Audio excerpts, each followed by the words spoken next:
Good evening, good evening, good evening. A very good evening, all of you. Good evening, Avnish, Danish, Ravi, Sandeep, Parul, Shiv, Gopal, Vivek, Deepak. A very good evening, all of you. Good evening, good evening, good evening. Very good evening, all of you. हाँ जी विवेक, चलिए साहब, तो आज हम शुरू करने जा रहे हैं सेट नंबर 12। बेटा इस प्रैक्टिस सेट बैच में टोटल 11 सेट्स कंप्लीट हो चुके हैं, है ना। 11 सेट्स, अगर आप उन 11 सेट्स को देखोगे तो उन 11 सेट्स ने हर बैंकिंग एग्जाम को छोड़कर हर एग्जाम को कवर किया है, और हर टाइप के सेट्स आपको देखने को मिले, इजी भी मिले देखने को, टफ भी मिले, लेंथी भी मिले बेटा देखने को, और कुछ ऐसे भी मिले जिसमें एक दो प्रिंटिंग मिस्टेक्स भी थी। तो कहने का मतलब पूरा एग्जाम का फील आपने लिया है पिछले 11 सेट्स के अंदर, है ना। तो यही एग्जाम की फीलिंग है जिसको हमें लेनी है, जिसके लिए ये बैच लाया गया है, स्पेशली प्रैक्टिस सेट बैच। चलिए साहब, तो सबसे पहला क्वेश्चन आप लोगों के सामने आ चुका है। आप लोगों की स्क्रीन पर एक वर्ड है क्यूब, और उस क्यूब वर्ड को 21 से रिप्रेजेंट किया गया है। क्यूब वर्ड को 21 से रिप्रेजेंट किया गया है। तो हमसे पूछा है कोन की कोडिंग क्या होगी, then what is the code for cone. तो कोन की कोडिंग क्या होगी। हाँ, तो मेरे भाई मेरे दोस्त, आंसर तो हम तभी दे सकते हैं जब तक हम लेटर के प्लेस ना लिखें। बिना लेटर के प्लेस लिखे तो हम आंसर दे ही नहीं सकते। अब सोचो बेटा 3 21 2 5 का यूज करके हम 21 कैसे बना सकते हैं। अगर हम लेटर के प्लेस को आपस में ऐड करते हैं तो 21 और 3 24 और 2 26 और 5 29। ऐसा तो नहीं 29 में से 8 कम कर दो। अगर ऐसी बात है 3 और 15 18 18 और 14 32 32 और 5 37 में से 8 कम कर दो 29। बट 29 ऑप्शन ही नहीं है। हाँ, 29 ऑप्शन ही नहीं है। तो फिर क्या लॉजिक यहाँ पर हो सकता है, क्या लॉजिक यहाँ पर हो सकता है, क्यों भाई। हाँ देखो मेरे दोस्त मेरे भाई, अगर हम क्वेश्चन को ध्यान से देखें तो यहाँ पर हमें एक चीज समझ आ रही है कि सर अगर हम कॉन्सोनेंट के प्लेस को ऐड करें तो 3 और 2 5, और अगर हम वोवेल्स के प्लेस को ऐड करें तो 21 और 5 26। बेटा 26 और 5 का डिफरेंस कितना होगा, 26 और 5 का डिफरेंस होगा 21। अगर हम कॉन्सोनेंट के प्लेस ऐड करें 14 और 3 17, अगर वोवेल्स के प्लेस ऐड करें 15 और 5 20, और 17 और 20 का डिफरेंस कितना होगा 03। तो option B is the right answer. तो बेटा कॉन्सोनेंट के प्लेस ऐड करने हैं अल्टरनेट, और वोवेल्स के प्लेस ऐड करने हैं, दोनों का डिफरेंस निकाल दो। ठीक है, तो काफी डिफरेंट क्वेश्चन था जो पहली बार आपको देखने को मिला होगा ऐसा क्वेश्चन। चलिए नेक्स्ट क्वेश्चन पे आइए बेटा फटाफट से। वेरिएबल एक वर्ड है, वेरिएबल, ये जो वर्ड है वेरिएबल, इस वर्ड को हमने कोड किया है MCUWAZIZ से। तो हमसे पूछा है ज़ेब्रोनिक की कोडिंग क्या होगी, ज़ेब्रोनिक, ज़ेब्रोनिक की कोडिंग क्या होगी। हाँ जी, तो बेटा इसमें अपोजिट लेटर का कंसेप्ट नहीं है, ये पोजीशन बेस्ड नहीं है, ये कॉमन कोडिंग भी नहीं है। तो फॉरवर्ड पैटर्न, रिवर्स पैटर्न और cross pattern. Sir forward pattern, हाँ फॉरवर्ड पैटर्न भी यहाँ पर हमें कुछ दिख नहीं रहा सर, फॉरवर्ड पैटर्न भी सर हमें कुछ दिख नहीं रहा, क्यों भाई। रिवर्स पैटर्न देखो, रिवर्स, सर रिवर्स पैटर्न भी हमें कुछ दिख नहीं रहा। क्रॉस पैटर्न देखो बेटा, क्रॉस, क्रॉस पैटर्न अगर आपको दिखे, देखो देखो देखो, क्रॉस पैटर्न शायद आपको दिख जाए, जल्दी से देखो। क्रॉस पैटर्न शायद आपको दिख जाए कुछ भी। सर यहाँ पर हमें एक चीज दिखाई दे रही है सर, 1 + 2 3, 18 + 3 21, और ये क्या हो गया, लेकिन यहाँ पर कोई लॉजिक नहीं बनता दिखाई दे रहा है। सोचो क्या लॉजिक यहाँ पर हो सकता है, दिख रहा है कोई लॉजिक बेटा बनता हुआ। कोई स्पेलिंग तो गलत नहीं लिख दी हमने किसी चीज की। क्लास बेटा चल तो गई, क्लास चली नहीं गई, स्टार्ट नहीं हुई आपकी क्लास है, क्यों भाई आपकी क्लास शुरू नहीं हुई क्या। सर यहाँ पर अगर हम देखें तो B-2 Z है और L-3 I है, ये +2 +3 -2 -3, कुछ समझ नहीं आ रहा हो क्या रहा है एग्जैक्टली। सर कहीं ऐसा तो नहीं, बड़ा अजीब सा लॉजिक तो लग रहा है सर। ये +1 है और ये +4 है, ये -1 है और ये -4 है। ओके, बस यही लॉजिक है, यहाँ पर तो कुछ और दिख ही नहीं रहा। +1 +2 +3 +4, -1 -2 -3 -4, ये क्रॉस में गया और फिर ऐसे आएगा, फिर ये क्रॉस में गया और फिर ये ऐसे आएगा। तो बेटा 18 और 4 22, 5 और 2 7, 2 और 3 5, 26 और 1 27, 3 - 4 -1, 26 - 1 3 - 4 माइनस सॉरी, हाँ 3 होता है सी का प्लेस, 3 - 4 -1, 26 - 1 25, 25 होता है वाई, 14 - 2 12, और 9 - 3 6, और 15 - 1 14। तो हमारा आंसर आ गया VZEAYLFN। Option C is the right answer, option C is the right answer, option C is the right answer. तो देखो पहला क्वेश्चन काफी अजीब सा लॉजिक कि कॉन्सोनेंट के प्लेस को ऐड करो, वोवेल्स के प्लेस को ऐड करो, फिर उनका डिफरेंस निकालो। कॉन्सोनेंट के प्लेस को ऐड करो, वोवेल्स के प्लेस को ऐड करो, फिर उनका डिफरेंस निकालो। दूसरा क्वेश्चन भी काफी अजीब सा लॉजिक कि क्रॉस और फॉरवर्ड दोनों पैटर्न यहाँ पर मिक्सअप थे, क्रॉस एंड फॉरवर्ड दोनों पैटर्न यहाँ पर मिक्सअप थे। चलिए नेक्स्ट, अब हम चलते हैं थर्ड क्वेश्चन की तरफ। चलिए साहब जल्दी से इस क्वेश्चन में लॉजिक ढूंढिए। रूबी, रूबी को कोड किया है हमने 264 से, तो और पे को कोड किया है हमने 126 से। तो रुपए की कोडिंग क्या होगी, रुपए की कोडिंग क्या होगी, जल्दी से बताओ फटाफट से। हाँ जी क्लास होगी या नहीं, वीडियो नहीं चल रही है, अबे किस किस की वीडियो नहीं चल रही, वीडियो तो चल रही है बेटा सबकी। हाँ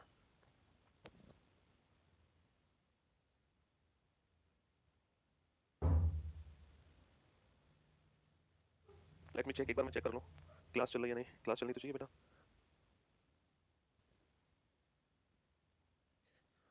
किस किस को क्लास यहाँ दिख रही है, क्लास तो प्रैक्टिस बैच बैच लाइव है बेटा।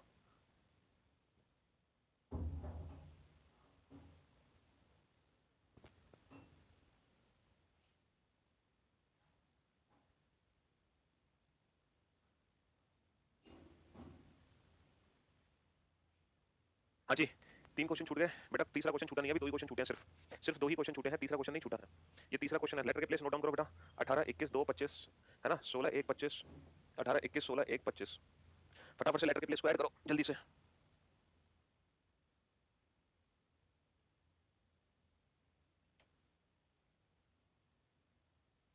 हाँ जी, क्लास क्यों नहीं दिखा रहा था लाइव भाई? यहाँ से तो लाइव होगी थी क्लास आप लोगों की। हाँ,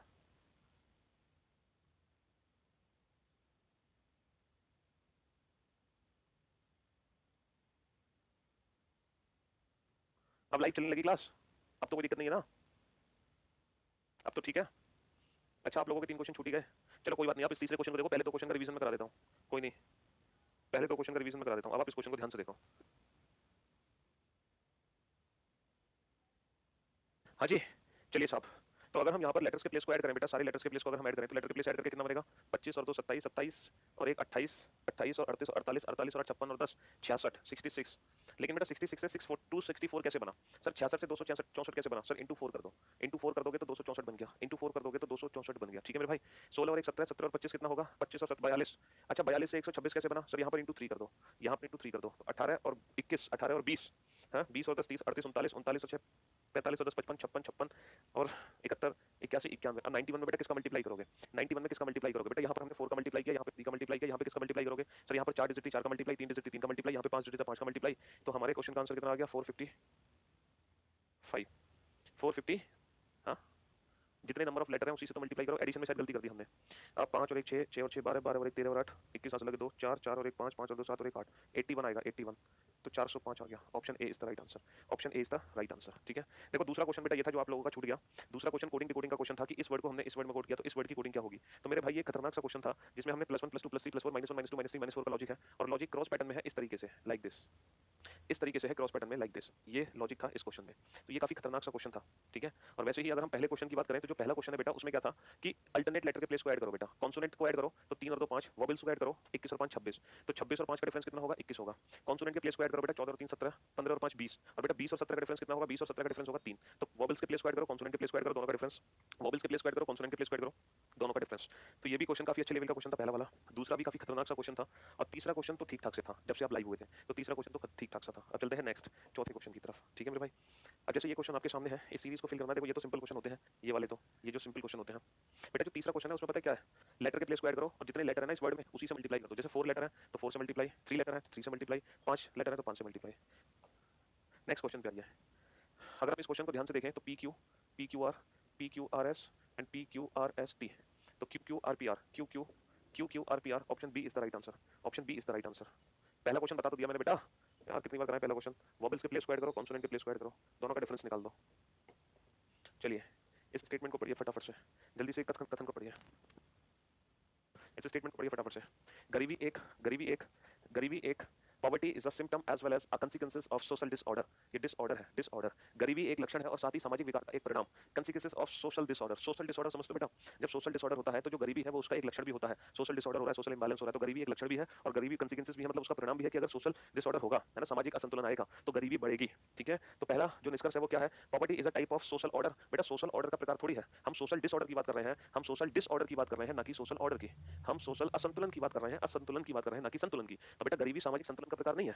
poverty is related to social order, बेटा सामाजिक संतुलन से रिलेटेड नहीं है गरीबी, वो डिसऑर्डर से रिलेटेड है, असंतुलन से रिलेटेड, ना कि संतुलन ऑर्डर से रिलेटेड नहीं है, डिसऑर्डर से रिलेटेड है। तो इस क्वेश्चन का आंसर है नन। नेक्स्ट क्वेश्चन पे आइए। अगर इस क्वेश्चन को ध्यान से देखा जाए बेटा, अगर इस क्वेश्चन को ध्यान से देखें हम, 17 + 17 289 5, ओहो मेरे तो बोलती हो गया सर ये 17 का स्क्वायर है 289, 18 का स्क्वायर है 324, 19 का स्क्वायर है 361, तो बेटा 23 का स्क्वायर कितना होता है सर? 23 का स्क्वायर होता है 529, 23 का स्क्वायर होता है 529, 23 का स्क्वायर होता है 529। चलिए नेक्स्ट क्वेश्चन पे आइए, डायरेक्शन का क्वेश्चन है। x and y both start from a same point, x walks 17 metre west. जो x है वो 17 मीटर पश्चिम की ओर चला जाता है, यहाँ से दोनों ने चलना शुरू किया, x 17 metre, then turns to his right and walks 13 metre. बेटा राइट टर्न लेगा, ऊपर की तरफ लेगा, और कितने मीटर गया? राइट टर्न लेके चला गया 13 मीटर, राइट टर्न लेके चला गया 13 metre. At the same time y walks 9 metre north, बेटा यहाँ से ये 9 मीटर नॉर्थ डायरेक्शन में गया। ठीक है, then turns east and walk 7 metre, east turn लेके 7 मीटर गया, then left and walks 4 metre, left turn लेके 4 मीटर यानी कि ऊपर गया। ठीक है, 4 मीटर लेके ऊपर गया। Where is y with respect to x, बेटा ये दूरी कितनी है? 13, और ये कितनी है? 9 और 4 13, तो ये बिल्कुल सीधी रेखा में है। तो जो y है वो x से किस दिशा में है? है ना, x के स्थान के संबंध में y कहाँ है, तो बेटा x से एरो चलाओ y की तरफ, तो एरो ईस्ट की तरफ जाएगा और 17 और 7 24 की दूरी आएगी, तो हमारे क्वेश्चन का आंसर आ गया 25 metre east, sorry 24 metre east, 24 metre पूर्व की ओर, 24 मीटर पूर्व की ओर। चलिए साहब next question number 8। Question number 8 को ध्यान से पढ़ो बेटा। 12 मार्च रविवार को आरव का जन्मदिन था। जो आरव है, ठीक है, वो 12 मार्च को पैदा हुआ, 12 मार्च को पैदा हुआ रविवार को। यदि उसी वर्ष 10 अगस्त को मधुर पैदा हुआ तो उसका जन्म कब हुआ, मधुप। तो बेटा क्वेश्चन सिंपल ये है कि 12 मार्च का दिन पता है, 10 अगस्त का दिन निकालना है, तो बेटा जो ऑड डेज निकालने हैं हमें वो मंथ के बीच में निकालने हैं, और मंथ के बीच में ऑड डेज कैसे निकालते हैं, देखो हम मार्च से अगस्त तक के सारे डे लिख देंगे, मार्च अप्रैल मई जून जुलाई अगस्त। पहले महीने में हम लिखेंगे बचे हुए दिन, मार्च में कितने दिन बचे हैं, बेटा 31 का महीना होता है, 31 में से 12 घटा दो, 31 में से 12 घटा दो 19, तो बेटा मार्च में बचे हैं 19 दिन। अप्रैल मई जून जुलाई अगस्त की दी हुई तारीख 10, अच्छा 19 को छुट्टा करो, पहले महीने में बचे हुए दिन, आखिरी महीने में दी हुई तारीख, 7 दूनी 14, कितना बचा 5, 7 कम 7 कितना बचा 3, तो बेटा 5 और 2 7, 7 और 3 10 और 2 12 और 3 15 और 3 18, 18 का मतलब 7 दूनी 14 कितना बचा 4। अब ये बताओ कैलेंडर में आगे जा रहे हैं पीछे, सर मार्च से अगस्त कैलेंडर में आगे जा रहे हैं, तो निकाले गए ऑड डेज को प्लस कर दो, Sunday plus 4, Monday Tuesday Wednesday Thursday, Monday Tuesday Wednesday Thursday, तो Thursday is the right answer, Thursday is the right answer, option A गुरुवार। तो बेटा 2 महीनों के बीच में ऑड डेज कैसे निकालते हैं, पहले महीने में बचे हुए दिन, आखिरी महीने में दी हुई तारीख, और बीच में जितने महीने हैं उनके विषम दिन लिख दो। ओलंपिक खेल, टेनिस, कुश्ती, लूडो। ओलंपिक खेल्स, Olympic games, tennis, wrestling, ludo. तो हम बहुत अच्छे से जानते हैं कि टेनिस और रेसलिंग दोनों ओलंपिक गेम के अंदर आते हैं, लेकिन लूडो बेटा ओलंपिक गेम के अंदर नहीं आता, लूडो ओलंपिक गेम के अंदर नहीं आता, लूडो को हम बाहर बनाएंगे। भैया टेनिस हुआ, रेसलिंग हुआ, दोनों ओलंपिक गेम्स हैं, बट लूडो बाहर, लूडो ओलंपिक गेम नहीं है, लूडो कोई ओलंपिक गेम नहीं है। Now next question number 10। हाँ जी, एक लड़की का परिचय देते हुए एक व्यक्ति कहता है कि वह मेरी पत्नी, वह मेरी पत्नी की पुत्री है। मेरी मतलब आदमी अपने बारे में बता रहा है, ये आदमी है मेरी, मेरी पत्नी, इसकी पत्नी की पुत्री है। आदमी क्या कह रहा है लड़की के बारे में, जो लड़की है वो मेरी पत्नी की पुत्री है, तो लड़की से किस प्रकार संबंधित है, तो ये आदमी लड़की से किस प्रकार संबंधित है, लड़की की माँ का पिता है, यानी कि लड़की का हो गया नाना, लड़की की माँ का पिता, लड़की का हो गया नाना, ठीक है मेरे दोस्त, नाना हो गया नाना।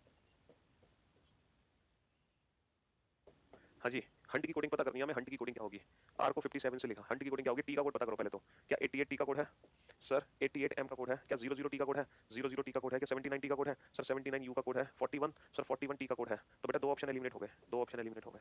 अब पता करो 56 किसका कोड है, सर 56 ए का कोड है ए, जबकि 56 होना चाहिए एन का कोड, तो ऑप्शन बी भी एलिमिनेट, तो option D is the right answer.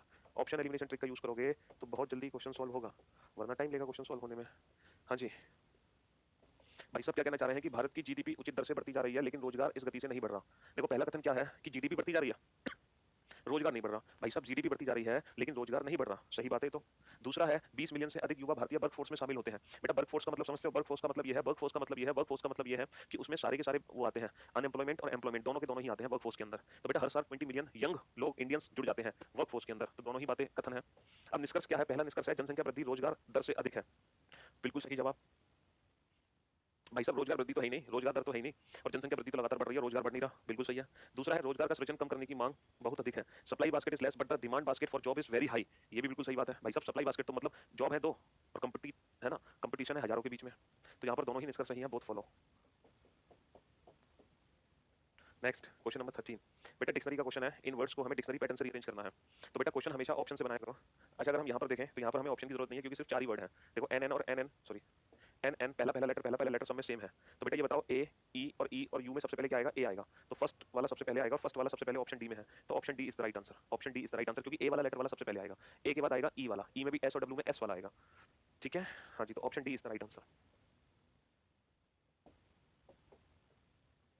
चलिए साहब नेक्स्ट क्वेश्चन क्या है, नेक्स्ट क्वेश्चन है निम्नलिखित में से कौन सा वर्ड दाएं से तीसरा होगा, दाएं से तीसरा होगा यदि शब्द इंटरव्यू में सभी स्वर को पिछले वर्ड में बदला जाए और सभी व्यंजन को अगले वर्ड में बदला जाए और फिर सभी स्वर को हटा दिया जाए, उसके बाद सभी शब्दों को वर्णक्रम में बाएं से दाएं व्यवस्थित किया जाए। बहुत बढ़िया क्वेश्चन है, कंडीशन बेस्ड क्वेश्चन है, आजकल एग्जाम्स में ऐसे क्वेश्चन आने लगे हैं। देखो इंटरव्यू एक वर्ड है, इसमें क्या कहना चाह रहे हैं, वॉबल्स को तो बेटा पिछले वर्ड में बदल दो, व्यंजन को अगले में बदल दो, कॉन्सोनेंट में +1 वॉबल्स में -1, कॉन्सोनेंट में +1 वॉबल्स में -1, कॉन्सोनेंट में +1 कॉन्सोनेंट में +1 वॉबल में -1 वॉबल में -1 कॉन्सोनेंट में +1, तो I -1 H N +1 O T U E -1 D R S V W और I -1 H E -1 D और W W W +1 X। अब ये कहना चाह रहे हैं कि वॉबल्स को हटा दो, अब ये कहना चाह रहे हैं कि वॉबल्स को हटा दो, वॉबल्स को हटा दो, ओ यू को हटा दो, अब इनको ना अल्फाबेटिकल ऑर्डर में रीअरेंज कर दो। तो सबसे पहले क्या आएगा डी, उसके बाद क्या आएगा डी, ये डी और ये डी, फिर क्या आएगा एच एच, ठीक है, फिर क्या आएगा एस, फिर डब्ल्यू, फिर एक्स। अब हमसे पूछा है दाएं से चौथा क्या होगा, 1 2 3 4, दाएं से चौथा क्या होगा H, option B is the right answer. तो ये कंडीशन बेस्ड क्वेश्चन था, ठीक है। Next question 15। 5 लड़कियों उत्तर की ओर मुकर के बैठी हैं, रेखा शालिनी और नीतू के बीच में है, Rekha is between Shalini and Neetu. तो देखो ये रेखा है, ये किस किसके बीच में है, शालिनी और नीतू, शालिनी और नीतू के बीच में रेखा है, बट यहाँ पर दो पॉसिबिलिटी है, जो रेखा है जो शालिनी है बेटा वो रेखा के लेफ्ट की जगह राइट में हो सकती है और नीतू राइट की जगह लेफ्ट में हो सकती है। दो पॉसिबिलिटी है, दोनों ही पॉसिबिलिटी को हमने बना लिया। ठीक है, दोनों ही पॉसिबिलिटी को हमने बना लिया। अगला पॉइंट, पूजा नीतू के ठीक दाएं है। पूजा नीतू के ठीक दाएं, बेटा नीतू के ठीक दाएं और पूजा को बैठा दो, लेकिन यहाँ पर हम नीतू के ठीक दाएं और पूजा को नहीं बैठा सकते, तो ये पॉसिबिलिटी गलत हो गई। और शालिनी नेहा के ठीक दाएं है, और जो शालिनी है वो नेहा के ठीक दाईं ओर है। ये जो शालिनी है ये किसके दाईं ओर है? नेहा के ठीक दाईं ओर है। नेहा के ठीक दाईं ओर शालिनी है, तो बीच में कौन बैठी है? बीच में कौन बैठी है? Rekha. Rekha is exactly in the middle. चलो नेक्स्ट, क्वेश्चन नंबर 16 पर आइए बेटा। Only a few, only a few का मतलब समझते हो? Only a few mugs are bottles, इसका मतलब some mugs are bottles and some mugs are not bottle. Only a few का मतलब है कि ये पॉजिटिव और नेगेटिव दोनों ही सेंटेंस होता है। ठीक है, इसमें दोनों ही सेंटेंस इंक्लूड होते हैं। भैया केवल कुछ ही मग बोतल है, इसका मतलब कुछ मग बोतल है और कुछ मग बोतल नहीं है। अच्छा, no glasses is plates and all bottles are glasses. अब पहला जो कंक्लूजन है वो है some bottles are not plates is a possibility. कुछ बोतल के प्लेट ना होने की एक संभावना है। तो पहले तो आप ये पता करो बोतल से प्लेट डेफिनेट रिजल्ट क्या है। सर अगर हम बोतल से प्लेट की बात करें, अगर हम बोतल से प्लेट की बात करें सर, तो बेटा सर ग्लास और ग्लास आपस में कनेक्ट होगा, और बोतल और प्लेट ये पॉजिटिव और नेगेटिव मिलकर हमेशा नेगेटिव रिजल्ट आएगा। तो बोतल और प्लेट के बीच में नेगेटिव रिजल्ट आएगा। नो बोतल इज प्लेट है ना, हम इसको सम बोटल्स आर नॉट प्लेट भी बोल सकते हैं। तो ये पहले से 100% ट्रू है, और जो स्टेटमेंट पहले से 100% ट्रू होता है वहां पे पॉसिबिलिटी वर्ड का यूज नहीं होता। जो बात पहले से 100% ट्रू है वहां पर पॉसिबिलिटी वर्ड का यूज नहीं होता है ना। चलिए, सम ग्लासेस आर बोतल, अगर हम ग्लास से बोतल की बात करें तो सम ग्लासेस आर बोतल, हम इसको उल्टा पढ़ सकते हैं सम ग्लासेस आर बोतल, ये 100% ट्रू है। पहले स्टेटमेंट को उल्टा पढ़ लो, सम ग्लासेस आर बोतल, ये बात 100% ट्रू है, तो only second follows. Okay, pen और मार्कर, बेटा अगर हम पेन से मार्कर की बात करें अगर हम पेन से मार्कर की बात करें तो रिफिल से रिफिल कनेक्ट हो गया, पेंसिल से पेंसिल कनेक्ट हो गया, तो सम पेन और मार्कर एज इट इज हमने पढ़ लिया, कोई दिक्कत नहीं है। सम मार्कर और रिफिल, मार्कर से रिफिल की बात करोगे बेटा, मार्कर से रिफिल की बात करोगे तो पेंसिल से पेंसिल कनेक्ट हो गया, तो सम मार्कर और रिफिल, सम मार्कर और रिफिल, ये 100% ट्रू कंक्लूजन है। यहाँ पर पॉसिबिलिटी वर्ड का यूज नहीं हो सकता। जो रिजल्ट पहले से 100% ट्रू है वहां पर पॉसिबिलिटी वर्ड का यूज नहीं हो सकता। सम मार्कर और रिफिल ये पहले से 100% ट्रू है, यहाँ पर कैन भी पॉसिबिलिटी वर्ड का यूज नहीं हो सकता। तो इस क्वेश्चन का आंसर है ओनली फर्स्ट फॉलोस। ठीक है मेरे भाई, ओनली फर्स्ट फॉलोस। चलिए नेक्स्ट क्वेश्चन पे आइए क्वेश्चन नंबर 18। ओके बेटा, ये पेयर फॉर्मेशन का क्वेश्चन आ गया है, RENOUNCE, ये पेयर फॉर्मेशन का क्वेश्चन आ गया। टोटल कितने वर्ड्स बनेंगे फटाफट से? 18, 5, 14, 15, 21, 14, 3, 5। तो बेटा 18 का तो कोई पेयर बनेगा नहीं, क्योंकि 18 से सारे नंबर छोटे हैं। 5, 6, 7, 8, 9, 10, 11, 14, 15, 16, 17, 18, 19, 14 का 15 से बना, 21 से सारे छोटे हैं है ना। 18, 19, 20, 21, 22, 14 से नहीं, 3 से 5, 6, 7, 8, 9, 10, 11, 12, 3, 4, 5, 6, 7, 8, 9, 14, 15, 16, 17, 18, 19, 15, 16, 17, 18, 14, 15, 16, तो कितने पेयर बने? सिर्फ दो पेयर बने। एक लेफ्ट से राइट बना, एक राइट से लेफ्ट बना, एक लेफ्ट से राइट, एक राइट से लेफ्ट, सिर्फ दो पेयर बने। ठीक है मेरे दोस्त, चलिए 19वें क्वेश्चन की तरफ चलते हैं हम। क्वेश्चन नंबर 19 देखते हैं। 19वां क्वेश्चन किसका आएगा? ओहो बेटा दिल थाम के बैठो। अब जो क्वेश्चन नंबर 19 और 20 है ना, वो दोनों ही क्वेश्चन बेटा मशीन इनपुट आउटपुट के क्वेश्चन है। क्वेश्चन नंबर 19 और question number 20 machine input output का क्वेश्चन है। तो ये एक इनपुट दे रखा है क्वेश्चन नंबर 19 में। क्वेश्चन नंबर 20 को लेते हैं। क्वेश्चन नंबर 20 कहाँ है? क्वेश्चन नंबर नहीं, अभी तो पहले पूरा देखो इसको। हाँ चलिए साहब, तो भाई साहब ये किसी इनपुट के 6 चरण बना के दिए हुए हैं। ये एक इनपुट है, ठीक है, ये एक इनपुट है, इसके 6 स्टेप बना के दिए हुए हैं 6। तो पहले तो हमें इसको समझना पड़ेगा, इसको पहचानना पड़ेगा कि लॉजिक क्या है, किस लॉजिक से अरेंजमेंट हो रही है। तो सबसे पहले इनपुट और स्टेप फर्स्ट को कंपेयर करो। हमने क्या देखा कि 21 को उठा के सबसे आगे रख दिया, बाकी 97, नेवर, शूट, क्राई और 32 यहाँ से गायब है, एरिस 46, 65, विठल 83 हियर, और देखो 32 को पीछे कर दिया। यानी कि हमने दो सबसे छोटे नंबर उठाए 21 और 32, एक को लेफ्ट में पहुंचा दिया, एक को राइट में पहुंचा दिया, एक को लेफ्ट में पहुंचा दिया, एक को राइट में। अब हमने क्या किया, अब हमने दो सबसे छोटे वर्ड उठाए, एराइज और क्राई। तो अराइज को तो हमने 21 के आगे रख दिया और क्राई को हमने 32 के आगे रख दिया। फिर हमने दो सबसे छोटे नंबर उठाए 46 और 65। 46 को हम यहाँ रख देंगे, 65 को हम बाहर रख देंगे, और इस तरीके से हम ये अरेंजमेंट बनाते चले गए। और इस तरीके से ये अरेंजमेंट हम बनाते चले गए। पहले हमने दो छोटे नंबर, फिर दो छोटे वर्ड, फिर दो छोटे नंबर, फिर दो छोटे वर्ड, हर बार हमें इस तरीके से उठाना है। चलिए साहब, अब इससे रिलेटेड क्वेश्चन नंबर 19 क्या पूछा गया था वो देखते हैं। तो देखो क्वेश्चन नंबर 19 ये पूछा गया है। क्वेश्चन नंबर 19 में ये इनपुट दे रखा है। क्वेश्चन नंबर 19 में ये इनपुट दे रखा है। मैं इनपुट यहाँ पे लिख देता हूँ बेटा, पाउंड को मैं पी लिख रहा हूँ, पी, क्योंकि अल्फाबेटिकल ऑर्डर के आधार पर ये अरेंजमेंट थी, तो हमें पाउंड वर्ड लिखने की जरूरत नहीं है। ठीक है,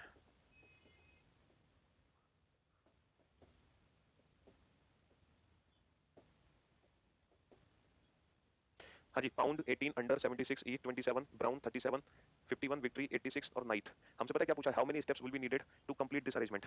बेटा इस इनपुट को पूरा करने के लिए टोटल कितने चरण की आवश्यकता है? और जब हम इस इनपुट को बनाएंगे ना बेटा इंडिविजुअल स्टेप्स में, तो हमें इंडिविजुअल स्टेप्स लिखने की जरूरत नहीं है। मैं इस इनपुट को डायरेक्ट डायरेक्ट फाइनल स्टेप में कन्वर्ट कर दूंगा। कैसे? देखो, जब पहला स्टेप बनेगा तो हम उठाएंगे बेटा सबसे दो छोटे नंबर 18 और 27। 18 को लेफ्ट में पहुंचाऊंगा, 27 को राइट में पहुंचाऊंगा, इस तरीके से। फिर मैं सबसे दो छोटे वर्ड उठाऊंगा, दो सबसे छोटे वर्ड है बेटा बी और ई। बी को पहुंचाऊंगा लेफ्ट में, ई को पहुंचाऊंगा राइट में। अच्छा, फिर तीसरे स्टेप में सबसे छोटे नंबर उठाए जाएंगे दो, कौन कौन से? 37 और 51, ये पहुंचेगा लेफ्ट में, ये पहुंचेगा राइट में। फिर चौथे स्टेप में दो सबसे छोटे वर्ड उठाए जाएंगे, कौन कौन से वर्ड होंगे वो? के और पी, के पहुंचेगा लेफ्ट में और पी पहुंचेगा राइट में। फिर पांचवें स्टेप में सबसे दो छोटे नंबर, ये पहुंचेगा लेफ्ट में और ये पहुंचेगा राइट में। और जो छठा स्टेप बनेगा उसमें लास्ट में ये, तो ये पहुंचेगा लेफ्ट में और ये पहुंचेगा राइट में। तो बेटा फाइनल स्टेप पता है क्या बनेगा? L6, L5, L4, L3, L2, L1, R1, R2, R3, R4, R5, R6। तो टोटल कितने चरण की आवश्यकता है? टोटल 6 चरण की आवश्यकता है, 6। और ये हमारा फाइनल स्टेप निकल कर आ जाएगा। तो ये था क्वेश्चन नंबर 19। ये मशीन इनपुट आउटपुट का क्वेश्चन मैंने विदाउट पेन सॉल्व कर दिया बेटा, बिना इंडिविजुअल स्टेप बनाए ही हम बता सकते हैं कि कुल कितने चरण की हमें आवश्यकता पड़ी। अब क्वेश्चन नंबर 20 में देखते हैं, क्वेश्चन नंबर 20 में इनपुट बदला है या यही है। देखो क्वेश्चन नंबर जो 20 है ना उसमें इनपुट बदला नहीं गया, क्वेश्चन नंबर 20 में इनपुट यही है सेम। और उसमें पता है क्या पूछा गया, which of the following element will be fourth from the left hand in fifth step. बेटा पांचवें स्टेप में लेफ्ट से फोर्थ क्या होगा, तो बेटा हमें अब छठा स्टेप नहीं, हमें 5 स्टेप बनाने हैं। तो 5 स्टेप बनाने हैं तो छठा स्टेप यहाँ से हटा देता हूँ मैं, हमें सिर्फ 5 स्टेप बनाने हैं। तो बेटा 5 स्टेप क्या बनेंगे, इससे 5वां स्टेप क्या बनेगा, इसका 5वां स्टेप ये बनेगा L5 L4 L3 L2 L1, उसके बाद आ जाएगा ये U के बाद आ जाएगा V, और V के बाद उधर चला जाएगा R1 R2 R3 R4 R5। ये बन गया बेटा 5वां स्टेप डायरेक्ट। हमसे क्या पूछा है कि बाएं से चौथा, तो बेटा बाएं से चौथा क्या है, 1 2 3 4 L2 का मतलब B, और B का मतलब ब्राउन, तो option B is the right answer. तो दोनों ही क्वेश्चन के आंसर हम डायरेक्ट दे सकते हैं। ठीक है, मशीन इनपुट आउटपुट के दोनों क्वेश्चन थे। चलिए अब चलते हैं नेक्स्ट क्वेश्चन नंबर 21 की तरफ। जल्दी से बताओ बेटा, क्वेश्चन नंबर 21 आपके सामने है, क्वेश्चन नंबर 21 का आंसर दो। हाँ जी, क्वेश्चन नंबर 22 भी इजी है, वो भी मैंने आपके सामने रख दिया। क्वेश्चन नंबर 21 ऑटो रीअरेंज नहीं था बेटा, उसमें ऑटो फिल की कंडीशन नहीं थी बेटा, क्योंकि वो बार बार उठ के आगे पहुंच रहे थे। ऑटो फिल की कंडीशन तब आती है जब हम एक के पीछे रखते चले जाते हैं। तो सही पहचाना आपने, उसमें ऑटो रीअरेंज नहीं हो रहा था ना, उसमें ऑटो रीअरेंज का कंसेप्ट ही नहीं था बेटा। ये तो बहुत सिंपल है, 4 और 3 7, 7 का स्क्वायर, 7 का स्क्वायर कितना होता है 49, 8 और 2 10, 10 का स्क्वायर कितना होता है 100। भैया इंडिविजुअल डिजिट को ऐड करके स्क्वायर कर दो, इंडिविजुअल डिजिट को ऐड करके स्क्वायर कर दो। एम पी का पुत्र है, पी का भाई साहब पुत्र है एम, तो एम पुत्र है तो ट्रायंगल बन कर दो। क्यू ओ की पोती है, जो पी का पति है, जो मतलब ओ पी का पति है, पी के पति देव, पी की शादी करा दो। जो वर्ड किसके लिए, ओ के लिए, हु वर्ड किसके लिए, ओ के लिए, O is the husband of P, P की शादी ओ से करा दो, ओ पति देव है। और क्यू ओ की पोती, इसकी पोती इसके बेटे की बेटी कौन है, क्यू, क्यू ओ की पोती है। एम का ओ से क्या संबंध है, एम का ओ से क्या संबंध है, एम ओ का कौन हो गया, सन पुत्र बेटा, एम ओ का हो गया सन पुत्र बेटा। हाँ जी, क्वेश्चन नंबर 24, अच्छा 23 रह गया, क्वेश्चन नंबर 23। चलो देखो, क्वेश्चन नंबर जो 23 है ना, वो पता है क्या है, कौन सा घन नहीं बनाया जा सकता। हमें बताना है कौन सा नहीं बनाया जा सकता, कौन सा नहीं बनाया जा सकता। तो बेटा each alternate surfaces are opposite to each other, तो ये दोनों जो क्रॉस वाली है वो डेफिनेटली एक दूसरे के अपोजिट है, और ये दोनों क्रॉस वाली डेफिनेटली एक दूसरे के अपोजिट है, और ये जो ब्लैंक वाली सरफेस है ये किसके अपोजिट है, चारों ट्रायंगल को मिलाकर जो सरफेस बनेगी। और हम एक बात बहुत अच्छे से जानते हैं बेटा, दो विपरीत संख्याएं कभी भी एक साथ नहीं दिख सकती हैं, या फिर हम ये भी कह सकते हैं दो विपरीत सतह कभी भी एक साथ छिप नहीं सकती।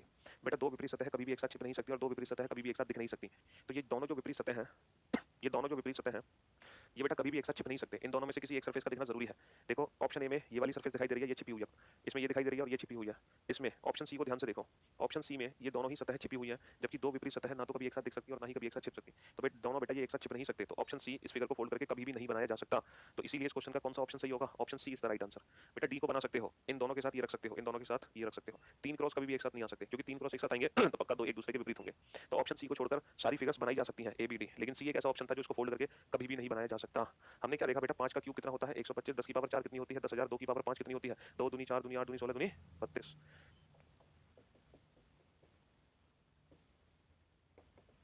हाँ जी, क्वेश्चन नंबर 25, क्वेश्चन नंबर 26। अगर हम 25 26 का ध्यान से देखें बेटा, ये वाली फिगर आपको पता है ना, इस फिगर में टोटल कितने त्रिभुज होते हैं सर, 1 2 3 4 का डबल 8।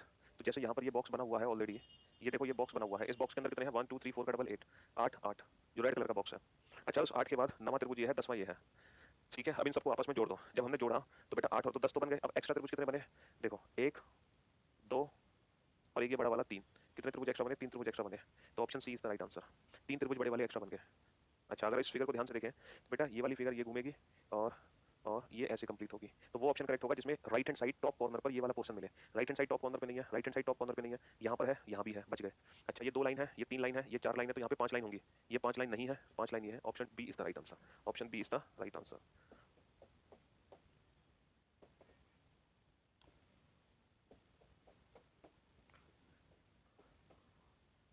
हाँ जी, क्वेश्चन नंबर 27 और 28। अगर हम क्वेश्चन नंबर 27 देखें बेटा, 3 3 के हो गए 5, यहाँ पे 3 थे यहाँ पे 5 थे, तो यहाँ पे 3 यहाँ पे 5 होंगे। 5 किस किस में है, इसमें भी 5 है, इसमें भी 5 है, इसमें 5 नहीं है और इसमें भी 5 है। अच्छा बेटा ये तो टेढ़ा त्रिभुज तो बनेगा नहीं, अब या तो ये वाला सही होगा या ये वाला, दोनों में 5 है। तो बेटा फिगर दोनों सीधी सीधी है, तो सीधी सीधी फिगर लेंगे, तो option C is the right answer. अच्छा यहाँ पर किसी एक को पकड़ लो, जैसे ये जो त्रिभुज है ये क्लॉकवाइज डायरेक्शन में रोटेट हो रहा है, पहले इस कोने में था, फिर यहाँ आया, फिर यहाँ आया, अब ये यहाँ आएगा। क्या त्रिभुज यहाँ पर है, नहीं। क्या त्रिभुज यहाँ पर है, नहीं। क्या त्रिभुज यहाँ पर है, नहीं। तो नॉन वर्बल जो रीजनिंग है ना बेटा, वो कंप्लीटली ऑप्शंस एलिमिनेशन ट्रिक से ही सॉल्व करनी है आपको, पूरी की पूरी non verbal reasoning options elimination से ही सॉल्व करनी है आपको, इस बात का ध्यान रखना।